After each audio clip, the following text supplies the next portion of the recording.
کو قرآن میں تلاش کرنے کی سچی کہانی۔ کیا آپ نے کبھی قرآن مجید پڑھتے ہوئے خود سے یہ سوال کیا ہے، کیا قرآن میں میرا بھی ذکر ہے؟ یہ کوئی آج کا سوال نہیں، یہ صدیوں سے پہلے ایک عظیم انسان نے بھی یہی سوال کیا تھا۔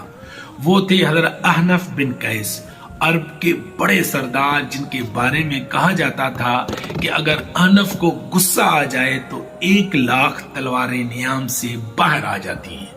رسول صلی اللہ تعالی علیہ وآلہ وسلم کی زیارت کا شرف حاصل نہ ہو سکا، مگر صحابہ کی صحبت نصیب ہوئی، خصوصاً حضرت علی کے قریب معتمد اور مخلص ساتھی تھے۔ ایک دن کسی قاری نے قرآن کی یہ آیت تلاوت کی، لَقَدْ أَنزَلْنَا إِلَيْكُمْ كِتَابًا فِيهِ ذِكْرُكُمْ أَفَلَا تَعْقِلُونَ۔ ترجمہ، اور ہم نے تمہاری طرف ایک ایسی کتاب نازل کی ہے جس میں تمہارا ہی ذکر ہے، کیا تم عقل سے کام نہیں لیتے؟ یہ سن کر حضرت احنف چونک گئے، کہنے لگے میرا ذکر اور ہمارا ذکر؟ قرآن لاؤ، میں دیکھنا چاہتا ہوں کہ میں کن لوگوں میں ہوں۔ قرآن کھولا اور جیسے ہی انسانوں کی زندہ تصویریں ان کے سامنے سے گزرنے لگی، جیسے کچھ وہ لوگ تھے جو راتوں کو کم سوتے اور سحر کے وقت استغفار کرتے اور محتاجوں کا حق ادا کرتے تھے، اور کچھ وہ لوگ تھے جن کے پہلو بستر سے الگ رہتے اور خوف و امید کے ساتھ اللہ کو پکارتے، کچھ وہ جو راتیں سجدے اور قیام میں گزار دیتے، اور کچھ وہ جو خود کو بھوکے رہ کر دوسروں کو ترجیح دیتے۔ احنف دیکھتے رہ گئے، مگر آہستہ سے بول اٹھے، یا اللہ، میں ان میں کہیں نظر نہیں آتا۔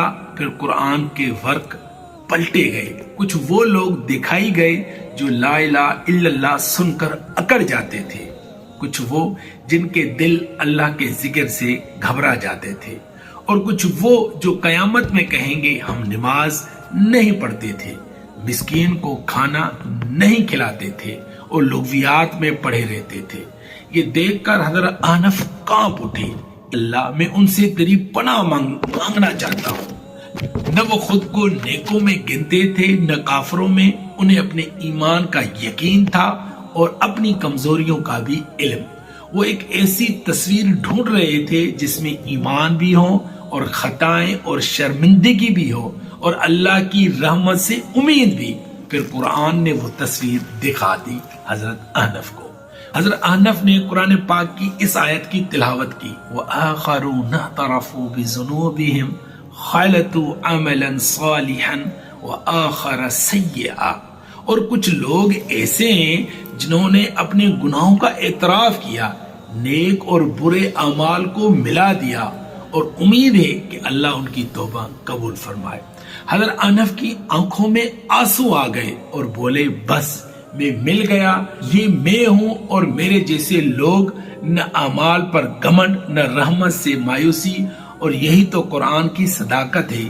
یہ کتاب فرشتوں کے لیے نہیں، صرف اولیاء کے لیے نہیں ہے، یہ ہم جیسے لوگوں کے لیے بھی ہے۔ اگر ہم خود کو قرآن میں تلاش کریں گے تو ناکام واپس نہیں لوٹیں گے۔ افراد ہوں یا قومیں، ہر کوئی اس آئینے میں اپنا چہرہ دیکھ سکتا ہے۔ حضرت احنف ہمیں سکھا گئے کہ قرآن پڑھنے کا صحیح طریقہ خود کو اس میں تلاش کرنا۔ اللہ تعالی ہمیں بھی یہ توفیق عطا فرمائے۔